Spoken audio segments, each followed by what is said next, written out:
ladies and potential gentlemen. Welcome to Grey Roots Podcast, and we are back. Hopefully, y'all have heard the last couple episodes. We are taking a deep dive into our season called In Your Face this time. And I have got my co-hosts, Carrie Miller and Kathy Eggers here. Hello, ladies. Hello.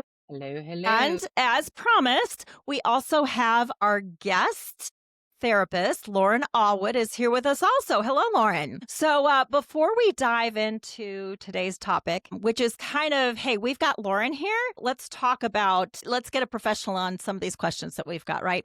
But before we do that, we thought it would be fun. Lauren has spent a little bit of time with us virtually online, watching us and listening to us. And so we thought it would be fun if she would tell us what she thinks our personalities are, just based on the little bit of interaction that she's had with us. Excited. Are you ready, Lauren? I'm excited. Yes, do it. Do it. Okay, so my vibes is kind of what I feel like someone's personality is. Carrie, I feel like you are the quiet, studious, more serious, but can be funny when you're comfortable type person. Kathy, I feel like Ding, you ding. are like super silly and will say things off the cuff, and you'll say it like with your whole chest, and it's all very like well intentioned and fun and in good fun, and you seem very like warm. You all seem warm, but you seem very warm and kind of just like someone you want to be around, because they just seem so down to earth and grounded. And Alicia, I get a very strong maternal vibe from you. It's hard to articulate. I just get a very nurturing, like you want to be a caretaker, helper. You want to do your best at, especially the role of motherhood and in-lawing and all of that. Did I get any of that right? Any close? Am I close at all? Yes. I think so. Really? I think the only thing we missed is Kathy's bulldozer part of her personality. But that's sort of what I mean by like, she just says it. She says it off the cuff. She's going to say what she means, like take it or leave it. Here I am type of vibe. Yep. 100%. Yep. You rocked it. I can run over. I have to be careful. Well, you were spot on, Lauren. Good job. We are not hiding behind any masks with you. Good. Just I'm not either, what you get. Which is great.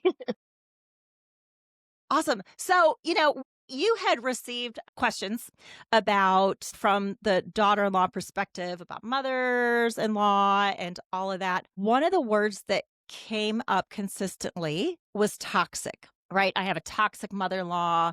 She says toxic things to me. I don't want any toxicity in my life, which we are 100% behind. So we thought we would maybe take a little deep dive from a therapist perspective on what does it mean to be toxic? What is toxicity? Is it, if somebody hurts your feelings when they're mad? Are they being toxic? Are they a toxic person? Tell us a little bit about that from your perspective professionally. Yeah, sure. So my opinion on that is toxicity in somebody who is toxic. It is a pattern of consistent negative behavior. So it's not you were grumpy one day and now I'm calling you toxic. It's a pattern of behavior of a lack of self-awareness, a lack of accountability, maybe a lack of empathy, maybe some emotional manipulation in there, guilt tripping, right? So it's a pattern. It's a theme. It's a repetitive personality. If we're talking about personalities, it can feel very much like this person is just somebody who. Have you guys just ever how had? They are. Have you ever had friends growing up or throughout your life, and you're like, damn, every time I hang out with this person, I feel and like I've been drained, and they're just negative. Even if it's not pointed at you, it's just like they got this cloud of awfulness that's following them, and you can't help but notice it, whether it's pointed at you specifically or you see other people in the crosshairs of it. So toxicity and toxic and all of that, it's a pattern of discomfort, of feeling poorly treated, of negativity. Okay. Can I ask a question on that, Alicia, real quick? Yeah. Just the same thing. Do you feel like the people that you counsel who are in toxic relationships, do you feel like, and I was just thinking about myself, in the beginning, it's a period of recognizing the toxicity. And at first it's kind of like, am I doing something or is this my problem? Am I doing something wrong to cause this first? Do you Always, see that? always. Okay. Really. I don't know that I've I can't say ever. It's been 10 years. So it doesn't stick out to me that I've ever had somebody come sit across from me and say, "This person's toxic. I know it ain't me, and I need to figure out how to get rid of them." Like maybe there's people, if there's a spectrum of self-awareness or being insightful or maybe their own growths that they've had before coming to me, maybe they're like, "Listen, I have done reflection. I can see my part in this. I can see how I've enabled some of this, right?" I think, there's some accountability, but mostly it would start with, why do I feel like this with my mom? Or why do I feel this way with my mother-in-law all the time? Like I can't figure out, why she gives me the silent treatment Mm. after I've inadvertently disappointed or hurt or, done something. I can't figure out why not necessarily why she treats me that way, but more what do I do to make it stop type of thing. How do So I fix it? that's an interesting part. Exactly. How do I fix it? So that's an interesting place to begin with somebody. It's exciting. It's Well, also in a weird way exciting because I'm like, wait till I tell you the way the way a healthy relationship is supposed to be. I feel like, oh, okay, this person's in the right place, and I'm gonna walk them through Mm. this path of realizing what they deserve and how they deserve to be treated. And there's going to be grief in this. There's going to be a lot of grief in this, whether it's mourning the mom they have and realizing how poorly they've been treated, or an in-law or a partner. But yeah, that is definitely a big part of it is why does this happen? What's wrong with me? And that has to be so validating for them to hear you say, hey, this is not okay behavior. It's what they're doing. Right. One of my It's got to favorite be things to so. say is like, even if you are a giant asshole and you are just like the worst, this is still not okay. Mm. Still not okay. Right? Like you don't deserve it just no, because. no. Yeah. So do you find that the clients that you have that are like they have someone toxic in their life, is there anything kind of on a overall broad spectrum that we do to contribute to inviting toxic people into our life? Sometimes they just, if they're family, like they just, we don't get to choose our family, right? But I know, like you talked about friends, I know I've had friends where it seems like every time I was done spending time with them, every other second I'm having conversations in front of the mirror about what I was going to say, what I would have Mm-hmm. said if I would have thought about it, right? Mm-hmm. Is there any we do, or what do you see that where we're kind of inviting that into our life or allowing it? So Is there anything like that? Are we kind of magnets for that sometimes? sometimes very empathetic, warm people can attract toxic, narcissistic tendency people, right? Because they have low self-esteem, or they, whatever the reason might be that they became to be who they are, and then they're People around this pleasers. person who Mm. a people pleaser, someone who like is very self-aware, right? And you're with somebody who isn't so self-aware, so they feel taken care of. Sometimes people find themselves in these relationships because it mimics a family relationship. Like there's been times I've talked to somebody and we've done like their genogram, right? So we got their whole family history and their relationships and the ups and downs, the good and the bad, the ins and out of their entire like 3 generation history. And then they'll be talking about their marriage or their friendship or whatever. And eventually it's like, who does this sound like? Right? And they're Mm. Mhm. like, because it's familiar, even if it's Hmm. not good, even if it's unhealthy, familiar feels good. Right? I know what to do with this. Maybe I'll Comfortable. get it right this time, right? Maybe this could be I can get a different outcome with this type of person if I just do something different. Hmm. So I don't like, and maybe like how do you like keep it going? Every relationship is a system, right? And a system works together by it running the way it's supposed to, right? Like a car works because this thing does that. I don't know anything, but it does this thing and that thing, right? And around and around and around it goes. So if you want something to stop, you have to do something different. So could we call it enabling?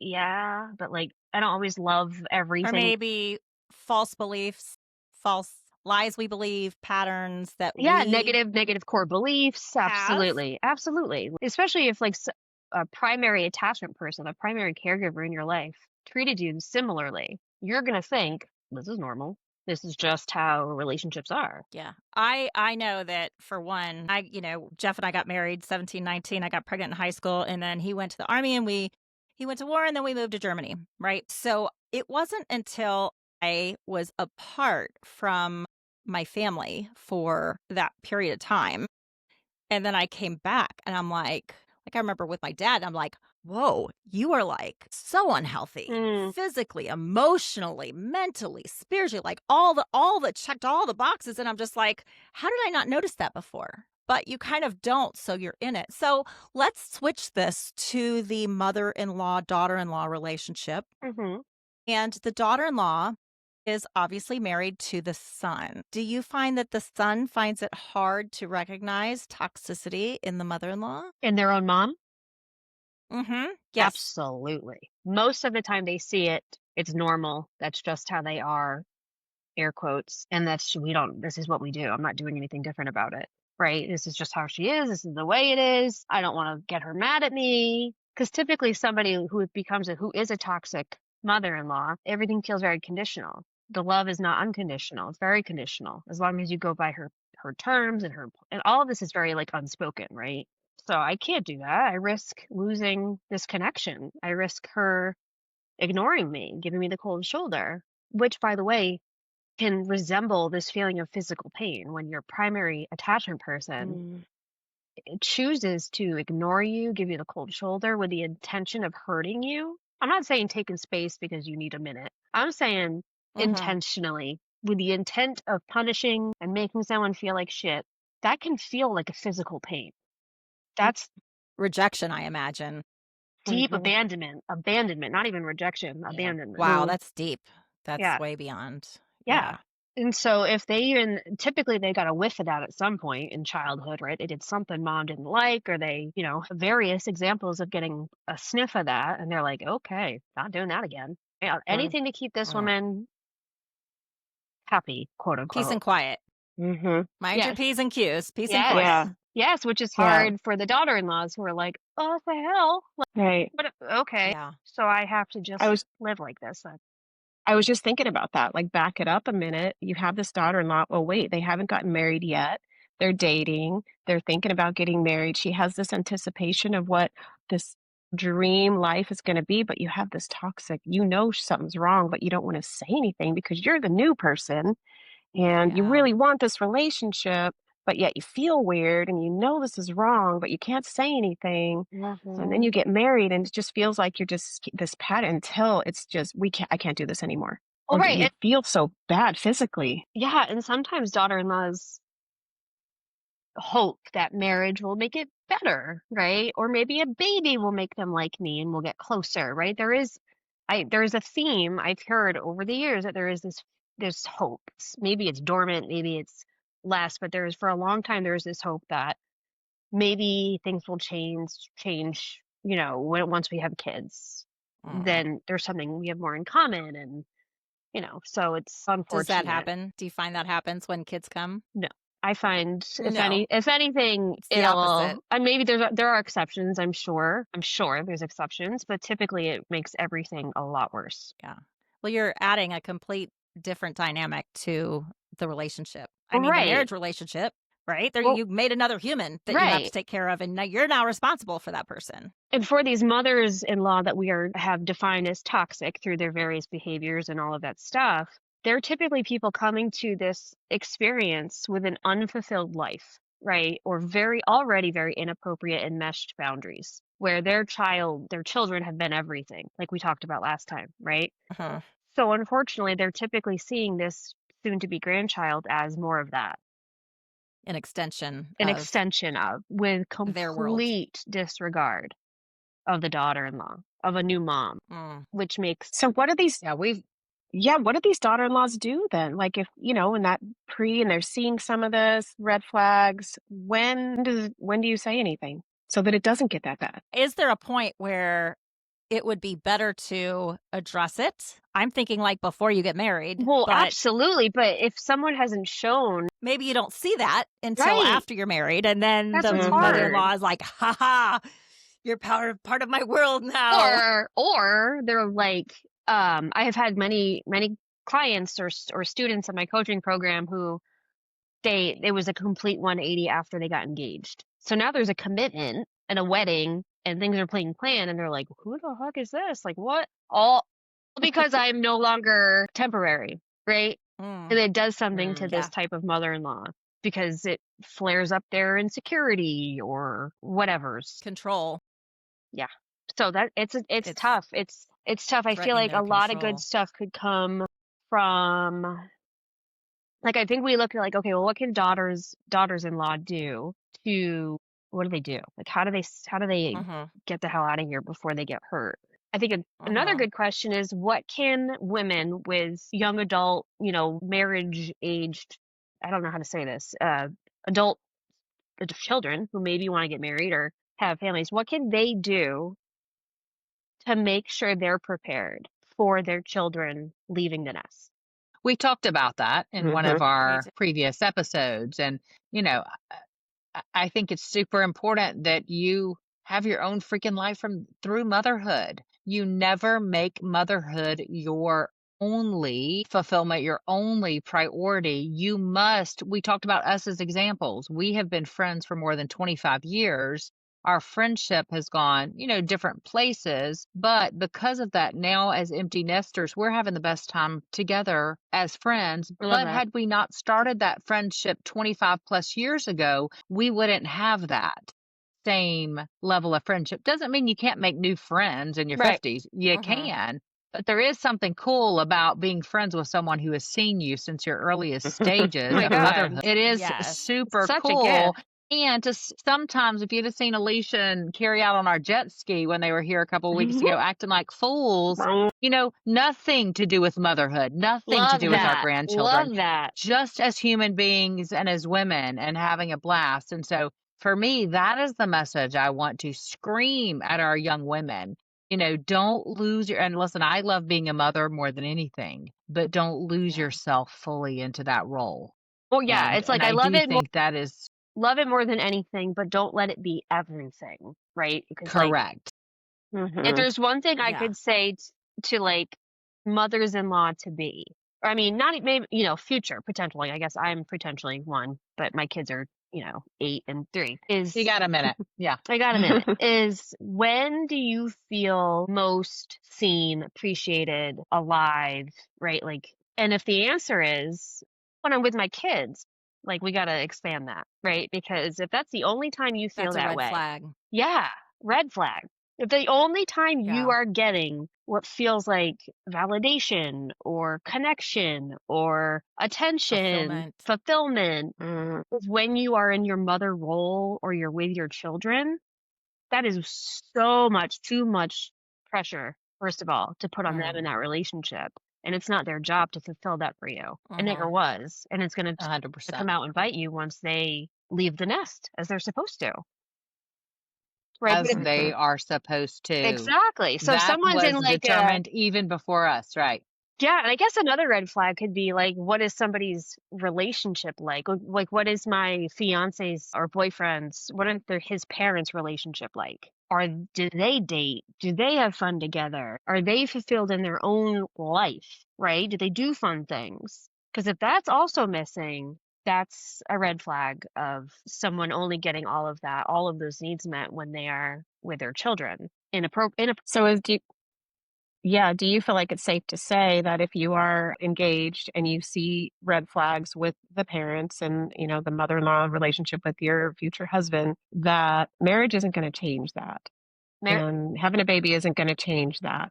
That pay attention to those red flags are not going to go away just because you get married. I feel I don't know why we confident. think that, but we just do. Yes. No, yeah, right. It's this like Mhm. fantasy. I can fix it'll be different then, but absolutely I can confidently say it will not fix it.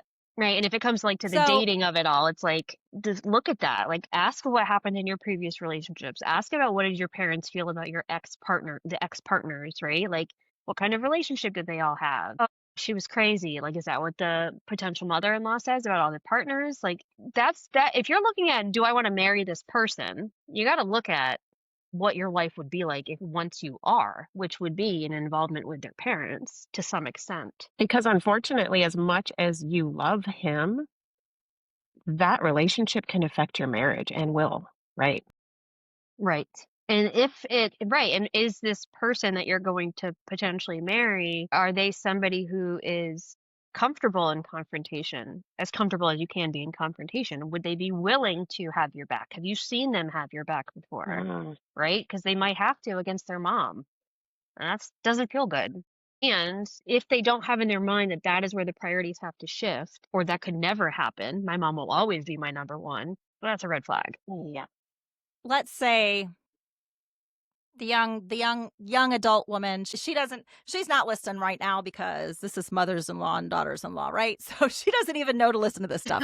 So she falls in love with him and he's fantastic and really no red flags that you're even maybe seeing, and they get married, and then all of a sudden she finds she's in this enmeshment, just entangled in this whole thing. What would be her next best steps when she starts to feel frustrated by this? When she realizes, like, okay, this isn't like a little hump, that like a little Mm. hiccup that we got to get hmm over. This is a pattern that's happening and it's affecting me. There's a couple different But options. besides calling you, but Call me. I mean, what practical things can they do to There maybe work on are, this? I mean, there are different options depending on the type of mother-in-law, right? Like if they're volatile and unpredictable, would I suggest trying to talk to them? Probably not. Right? It depends on what ruptures have happened where they're like, "Oh my God, this is like a real problem. This is not just a hump that we're getting over." If it's been little like snide remarks or like passive aggressive, but you think there is a potential that you could have a conversation and say, "Hey, have I done something to you? Like sometimes I sense this." I always think that's a good idea to just to call it out, right? Because a lot of times these women are not expecting that, and no one has done it most of their lives, and that's why they are doing what they're doing because no one has said stop, right? Mhm. That is an option if it's safe enough emotionally to do so. And maybe there's a conversation to have, right? Maybe some really good conversation could come out of it, of mother-in-law taking accountability and admitting, like, I've really struggled with this. I wasn't ready for this, even though my child is 29, right? And then maybe there's something there that there could be a shared moment of, I'm new to this too, right? I want our relationship to be good, right? So that would be lovely. That's typically not going to be the option. But definitely communicating with your partner about the way you feel around his mother or parents or sister, the in-laws, is going to be important.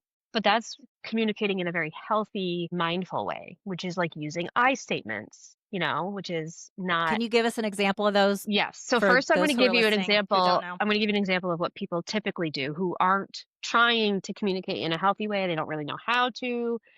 So typically, when we're bringing up something difficult or we're confronting something, it's you always, you never, your mom this, and then you always do that, and she never, and she's this, and you're that, right? So you're leading with you and accusations and accusatory tone, and But if it's an I statement, you lead with I, which means you are taking ownership of your experience, which people cannot dispute.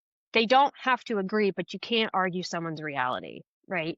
So if I'm like, hey, I have noticed that I feel really ignored in a way that feels intentional by your mom when we're around her. I just need to share that with you. Have you noticed that too? Right? So you're saying, I feel blank when blank because blank. I need blank. A lot of times I'll share it typically with women. That's who I'm usually working with, is they'll just talk. They'll say something to their husband or their partner, and then the partner is like, "Oh, okay, what do I do?" Like, all right, so I'll go, what do you want me to do? I don't know what to do, right? They panic. They want to fix it. They're like, what do I do? You have to end it with, I need blank. It could be, I just need you to listen. I need you to look out for that. I need you to talk to her. I need all of us to talk, right? But you have to give them something with this. It could be at the beginning too. Like, hey, I just need to talk with you. I don't need a solution. I just need you to listen. You're going to get further because they're going to be like little guard dogs who have been told to relax for a minute. just chill. Right? Yeah. So they're going to be like, oh, okay, I can listen.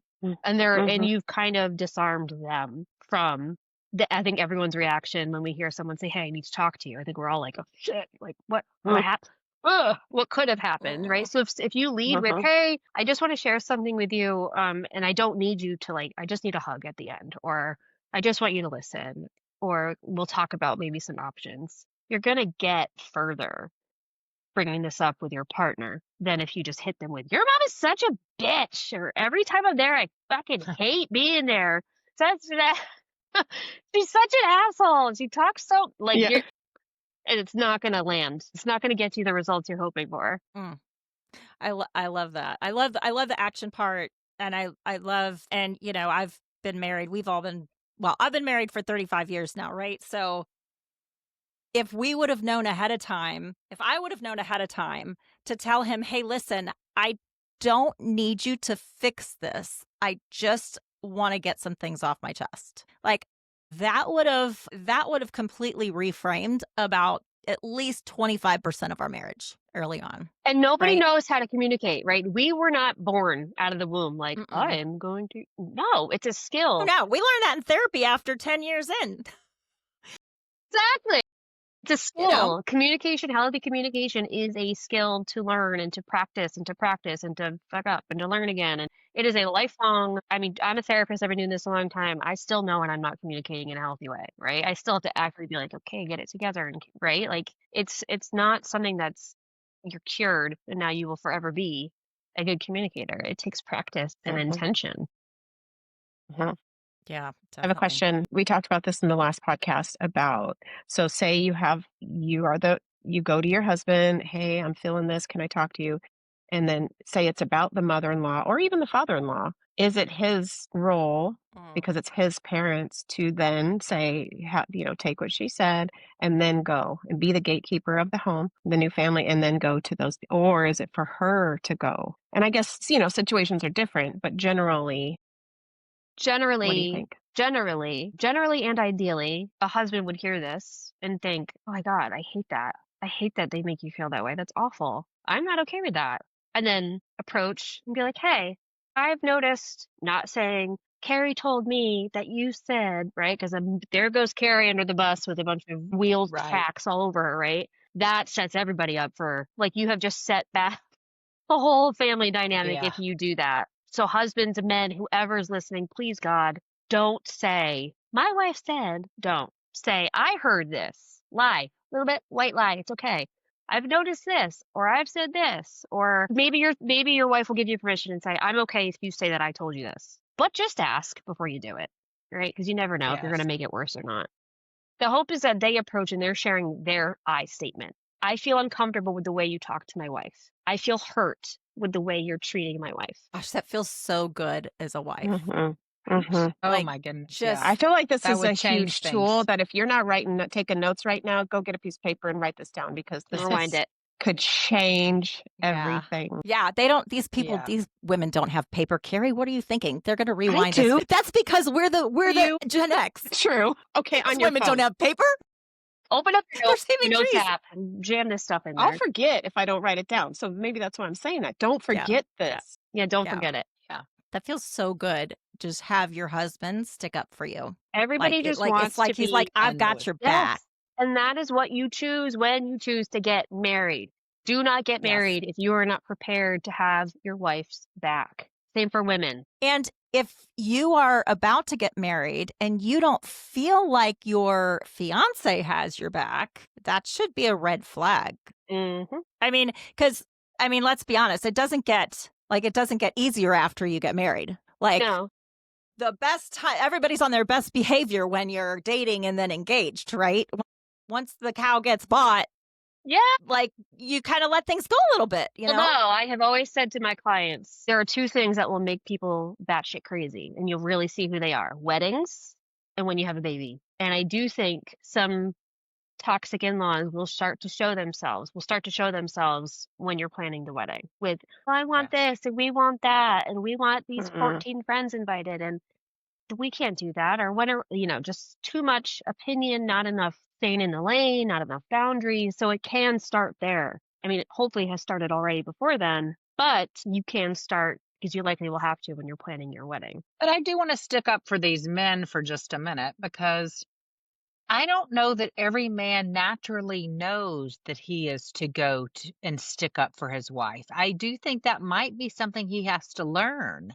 That it might have to be in that first conversation that you might have to say, it would mean the world to me if you have witnessed this, that you would do that. I don't know that every young guy, especially if they were raised by Yeah, parents who weren't self-aware and Hmm. who didn't teach them that, it might be a tool he has to learn. So be willing to be vulnerable to share that and then allow him to learn too and step up to that role. I would give a little that's grace true. with Mhm. my Yeah, partner I in that. for sure. I agree with that because you might. I mean, I, I don't want to like pigeonhole right guys, but especially young guys, I think are. I mean, come on, their frontal lobe isn't finished developing till they're what, 25, 26. So I think a lot Yeah. of things just go over their head, and maybe they don't feel like I'm doing anything wrong, but maybe the wife or wife to be feels like, hey, I feel like you didn't have my Absolutely. back on that. And I think Absolutely. that's 100% like go you have a Absolutely. conversation And about I that. So always he's aware. And I always, when I have a student or a client say that, I'll say, "So what did your husband say when you told him this?" And they're like, "Oh, I didn't." I'm like, "Well, what the like? He's not a mind reader. Have to Yeah. Right. people don't know what they don't know, even if you hope they would notice it. You got to start Mhm. to like, Correct. And they might not even notice it because, again, they grew up in that environment. They grew up in that household. That treatment's not towards them. Now, once you bring it to Right. light, maybe then, and maybe you say, hey, it would mean so much to me if you'll just be aware. And I think you mentioned this, Lauren, you'll just be aware the next time we're together. If you'll just Yeah. watch and see if you see some of the same things. And I've had something similar in my life. It was a little bit different, but when I presented it, the person like, "Oh my gosh, I did see that. I didn't see it before, but once you mentioned it, wow, I really did see it, it's and the it's not thing. okay." Like we don't, So, yeah. you don't get the good stuff. You don't get the validation. You don't get the united experience with your husband or partner if you don't get vulnerable and say, I need your help. I need you to watch out for this. I need you to step in if your mom says this, right? Mhm. Otherwise, you're not going to get your needs met because unfortunately, they're not mind readers and they're likely just like you Yeah. said, Kathy, used to Yeah. this environment because it's always been that way. Mhm. Mhm. Yeah. Good point, Yep. Kath. Sticking up for all the young guys, Maybe because of trying to how make their many brains AA work.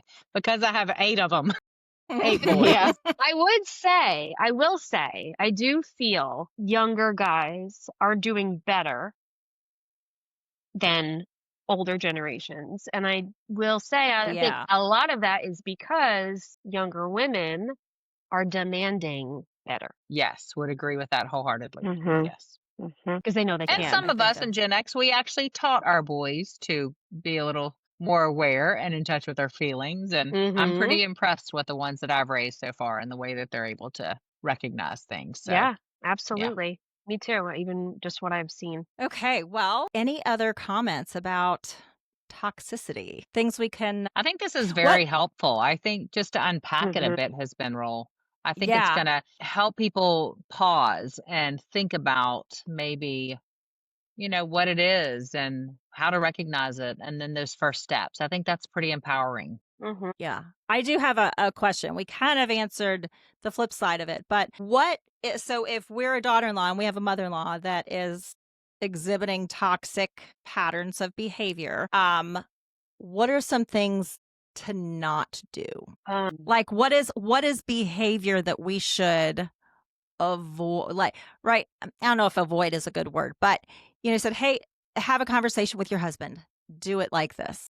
What are some behavior patterns that you see that women do that are turning it the wrong direction? Getting on social media and blasting negativity and all that. Putting a quote up, I've Remember? honestly, passive aggressive quote. yeah, I don't necessarily see that. I don't. You don't see that. No, the daughter-in-laws that I work with don't want this drama. So they're not getting online motherfucking this person, right? Because they don't want Yeah. this. They're like, what is this person's problem? If anything, they've deleted them or blocked them from their Instagram because they're Yeah. stealing photos of their baby and sharing it to people, right? Like I mean, not that this hasn't happened. I've never had a client say like, "Oh, my mother-in-law got mad because she found out that I posted a status on Facebook calling her crazy." Like I've never heard that. If anyone's ever Yeah. venting or blasting, it's typically in the privacy of their own friendships and the safety of Gotcha. of Gotcha. therapy sessions. Now, Lauren, I will say social media is full of the bashing back and forth between mother-in-laws and daughter-in-laws. I mean, Yeah, social daughters-in-law, media is both. full of trolls and people who feel brave to do that. Absolutely. Yes, but you're saying it's not real relationships, people really wanting to work on their Like, what do relationship. we It's not having consider? directly. And I'm mindful of the time because I do have to run. But what are we considered bashing? Like, if a daughter-in-law is hopping online saying, "I feel so mistreated by my mother-in-law because she is so manipulative," that's not bashing. Yeah. And we've gotten that in our comments. People are just sharing their experience. That's not bashing Yeah, at and it's all. sad. Mhm. Yeah, it's just sharing their feelings, their experience, putting names to it. I get bashed by mother-in-laws who show up in my DMs and are like, you should really talk about the blah, blah, blah, and you're not. And then I'm just like, lady, I am not. This is not. Start a page. Send them to our podcast. I swear to God, I say, you sound like someone who needs to check out Grey Roots. And I send them, your handle. I'm like, I think these people Why we're here. might have what you're looking for because that ain't me. I'm not here for you. So I definitely have sent them your way and hoped that they have found you. Yeah. That's awesome. Well, this has been really, really great. Amazing. Hopefully helpful to everyone that's listening, how we can navigate some of these things and keep our relationships healthy with our spouse, with our family, those around us. Any last comments by anyone? Any deposits? Any small deposits? Who's got a small deposit? I'm broke. I don't got anything. Well, the last podcast we talked about feeling you feel as maybe a new daughter-in-law, and you're that kind of uncomfortable, like something's off here, what do they do with it? What can they, if they're in that situation right now, what can they do with that? If their nervous system is telling them that something's not right. In the very beginning, yeah, and they're just kind of seeing some things that aren't, is that me? Is it, does she not like me? Or what can they do with that? I would notice it, and I would open up my notes app, and I would start to write down every time I have felt that. What was said? Where were we? Just to see if maybe you can start to see a pattern, right? And then you can, because there is a lot of gaslighting that happens, a gaslighting of themselves, daughters-in-law who are like, I guess it's me. Maybe it's me. I don't know. I guess maybe I said something, right? And I'm like, I don't know. I don't think so, right? The way you've described it, Yeah. And so like going back and looking at that can be really, really validating of like, oh no, that's exactly what happened. I was just sitting at the table and then this thing happened. And not so much to like collect evidence to like throw in someone's face, but to validate your experience, because it can be hard to do that when you just so badly want things to be okay and you don't want to have to deal with this. But unfortunately, you're going to have to. Yeah, great idea. So that's a great small Great idea. deposit. So that this Great time idea. you take care of yourself a little bit. You just, Yes. make sure you're checking in with yourself and seeing Yes. what's really going on there. I love that. Yep. Thank you. Well, Lauren. we are going to wrap up. Thank you, everyone, for listening. Thank you, Lauren, for joining us for this episode. Thank you. Look forward to the next time that we have you on. Again, Grey Roots Podcast. You can listen, share on, we're on all of the listing platforms, and you can follow us on Facebook, Instagram, TikTok. We've got some fun, engaging, and slightly hilarious stuff for you on there if you need a little good day warm up. Other than that, y'all have a great week. Well, don't forget to follow Lauren too. We can't leave. Don't Lauren forget, out. yes, You gotta don't follow forget her to on follow Instagram. me. Yes, Lauren A. Yes. Therapist. Lauren At A. Lauren A. Therapist. Yes. At Lauren A. Therapist. Yes. Awesome. Awesome. Yes. Awesome. All right, ladies. Yeah. Thanks, girl. Until next time. I thank you. Bye. bye.